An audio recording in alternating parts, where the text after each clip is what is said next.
असम के सोनितपुर जिले के अंतर्गत ढेकियाजुली राजस्व क्षेत्र के गडमरा मेधिपा पथार गांव की निवासी लीला माया लिंबू का कुछ दिनों पूर्व निधन हो गया। इस कारण से लिंबू महासभा की केंद्रीय समिति के पदाधिकारी, गोरखा छात्र संघ की सोनितपुर जिला समिति के पदाधिकारीगण तथा बरछला विधानसभा क्षेत्र के विधायक गणेश कुमार लिंबू उनके निवास स्थान पर उपस्थित हुए। उल्लेखनीय है कि लीला माया लिंबू का निधन 110 वर्ष की उम्र में हुआ।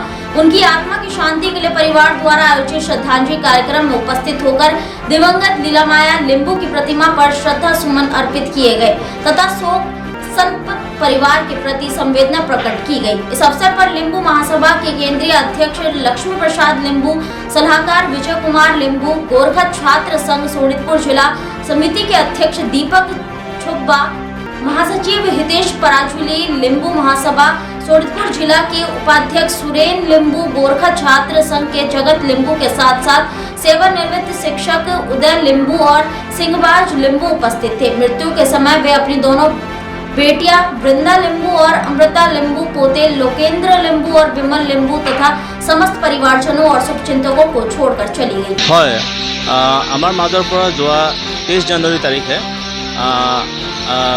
লীলা মায়া লিম্বু তেখেত আমাৰ ইয়াৰ পৰা পৰলোকগামী হয় আৰু তেখেতৰ জীৱনটো আমি চালে এটা কথা আমি ক'ব লাগিব। আজিৰ দিনত চাওক 100 বছৰ তেওঁ পূৰ্ণ কৰি 110 বছৰ কাল তেখেতে নিজৰ জীৱনকাল ইয়াত অতিবাহিত কৰি গ'ল। আমি তেখেতৰ জীৱনটো চাই এটাই কথা আমি অনুভৱ কৰিব পাৰোঁ, তেখেতে যে ইমান দীঘলীয়া যে জীৱন এটা অতিবাহিত কৰিব পাৰিলে, নিশ্চয় তেখেতে অনুশাসনত থাকিছিলে, নিজৰ স্বাস্থ্যৰ প্ৰতি নিশ্চয় তেখেত সচেতন আছিলে। সেইকাৰণে চাগে আমি ক'ব পাৰোঁ যে তেখেতে ইমান দীঘলীয়া এটা জীৱন অতিবাহিত কৰিব পাৰিছে। গতিকে আমি আমাৰ অনুজসকলৰ কাৰণে, অহা দিনবিলাকৰ কাৰণে তেখেতৰ যি জীৱনশৈলী আছিলে সেই জীৱনশৈলী আমি নিশ্চয় অনুকৰণ কৰিব লাগে বুলি মই অনুভৱ কৰিছোঁ।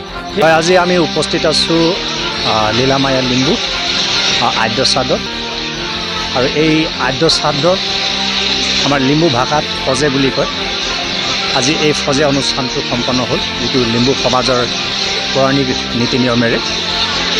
আৰু এইখিনি কথা উল্লেখ কৰিব লাগিব যে লীলা মায়া লিম্বু এটা সুন্দৰ নিদৰ্শন দাঙি ধৰিব সক্ষম হৈছে, কাৰণ তেওঁৰ বয়স 110 বছৰ পিছত তেওঁৰ মৃত্যু গ্ৰহণ কৰিছে। আৰু তেওঁৰ যিটো জীৱনকালত এই যে মাদক দ্ৰব্য বোলা বস্তু কি সেইখিনি কেতিয়াও মানে বুজা নাই। আৰু যিটো বিশেষকৈ সমাজৰ যিটো গঠনমূলক মানে সুন্দৰ সমাজ গঢ়াৰ বাবে যিটো মানে গঠনমূলক তাত উপদেশ সেইখিনি আমাক দি আছিল বিগত দিনত। সেইখিনি এটা মানে মানৱ সম্পদ হিচাপে আমি হেৰুৱাইছোঁ। এখেত মোৰ আজি যাৰ শ্ৰাদ্ধত আপোনালোক উপস্থিত আহি এনেকৈ পৰ্টেল টিভিত আপোনালোকে নিউজ লৈ আছে। তেখেত মোৰ বৰমা, মই বৰ সৰুৰ পৰা তেখেতক পাইছোঁ। এগৰাকী অমায়িক ভদ্ৰ মহিলা, নিজৰ সমাজৰ কাৰণে উৎসৰ্গিত এগৰাকী ব্যক্তি। 110 বছৰত মৃত্যুবৰণ কৰাটো এক সহজ কথা নহয়। আজিৰ চামে আমি নিজকে কওঁ, আমি আজিৰ চামৰ যিখিনি যুৱক যুৱতী আছোঁ বা মানুহ আছোঁ, আমি 110 বছৰলৈকে জীয়াই থাকিম বুলি আমি অকণো ভাবিব নোৱাৰোঁ। চ' ইমান দীঘলীয়া এটা বৰ্ণিল জীৱন যাপন কৰি তেখেত আমাৰ মাজৰ পৰা ওলাই গৈছে। এই ভণ্টিহঁতক অমৃতা লিম্বু, বৃন্দা লিম্বু আদি কৰি যিখিনি ভাগিন আছে, নাতি নাতিনাহঁত আছে, বোৱাৰীহঁত আছে, সকলোকে মই বহুত আগৰ পৰাই পাইছোঁ। চ' এনে এটা পৰিয়াল, এনেকৈ দীৰ্ঘকাল জীৱন যাপন কৰা এগৰাকী ব্যক্তি হয়তো এইখন সমাজত, বিশেষভাৱে লিম্বু সমাজত পাবলৈ নাই। আপোনালোকক মই অন্তৰেৰে ধন্যবাদ দিছোঁ। মোৰ মা আমাৰ মাজৰ পৰা আঁতৰি গ'ল, ভাবিলে এতিয়াও চকু পানী পৰে, দুখ লাগে। কিন্তু তেখেতৰ অনুপ্ৰেৰণা আমাৰ লগত সদায় থাকিব। তেখেত সঁচাই এগৰাকী ধৈৰ্যশীলা আৰু পজিটিভ মাইণ্ডৰ মোৰ মা আছিলে। তেওঁ এই বয়সতো এতিয়াও হাৰ মনা নাছিলে। যোৱা বছৰলৈকে তেখেতে আমাক কিবাকিবি আমাৰ সমস্যা হ'লে তেখেতে আমাক বুজনি দিছিলে, তহঁতেনো কিয় ইমান হাৰ মানে, মোৰ এতিয়া মোৰ পাৱাৰ থাকিলে এনেকুৱা কৰিলোঁ হয়, এনেকুৱা কৈছিলে। মাৰ এইটো ধৈৰ্য দেখি মনত সঁচাই আমাৰো ধৈৰ্য আহিছিলে, আমাৰো উৎসাহ উদ্দীপনা আহিছিলে। তেখেত এগৰাকী সঁচাই মৰমীয়াল মহিলা আছিল। নমস্কাৰ, মই প্ৰথমে মিডিয়াক ধন্যবাদ জ্ঞাপন কৰিছোঁ। আৰু আমাৰ ছাত্ৰ যোনটো আকচুক ধন্যবাদ জ্ঞাপন কৰিছোঁ। হয়, মোৰ মা 110 বছৰ জীয়াই আছিল।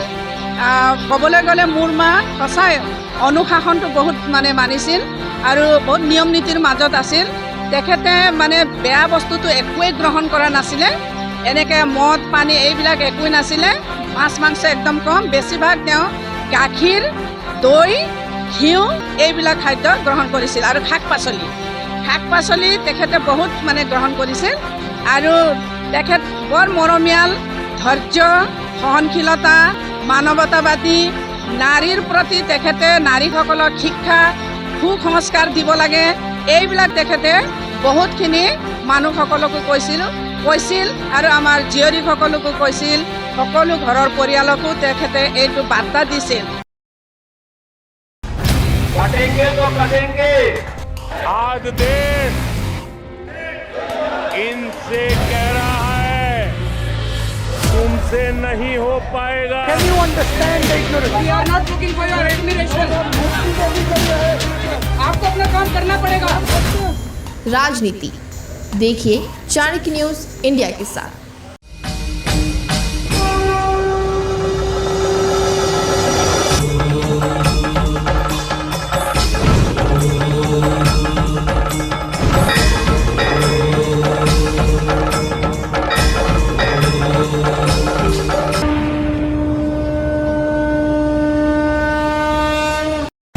बच्चों के भविष्य से खिलवाड़, ग्रामीण क्षेत्र में गुम विकास, न्यायिक क्रिया में भेदभाव, दबी हुई गरीबों की आवाज, पर अब होगी जनता की बात, सड़क से पहुंचेगी संसद तक आवाज। सिर्फ सुन सरकार, देखिए चाणक्य न्यूज़ इंडिया पर।